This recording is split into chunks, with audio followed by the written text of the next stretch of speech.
You are going to use Google Hangout, which is sort of like a collaborative online meeting tool, in order to talk to your group during these stations, and it's a tool you can use again in the future.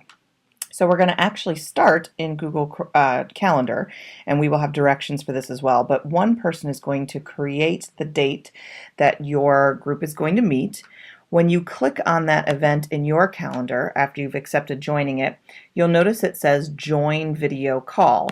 Once you click there, you will be able to go to the Google Hangout where everyone else is. So in my little sample here, there's just one other person in the Google Hangout that I'm joining. So I'm going to click on Join, and then I will become part of the Google Hangout. So when you do this, as long as everybody in your group clicks on Join Google Hangout from the calendar that the session leader has set up, you will then see everybody's group member down here. Once you're in the Google Hangout, you can do a variety of things. You could, in the future, if you don't want to use the calendar option, you could invite other people using this button in the sidebar. You can do, instead of audio chatting, you can click on chat here and then talk back and forth with others in your group by typing, and the chat will come along here. You can share screens, which we're not going to do during these stations. You can capture the entire Hangout or talk meeting that you guys are going to have, which we're not going to do for this session. You can use Google Drive, which we will do a lot in the different stations.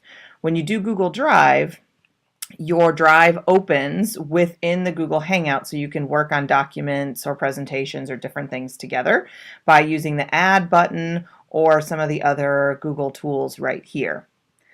Google Effects is kind of a fun, silly part of Hangout where you can give yourself a variety of different exciting effects to make your videoed version of yourself a little bit more interesting.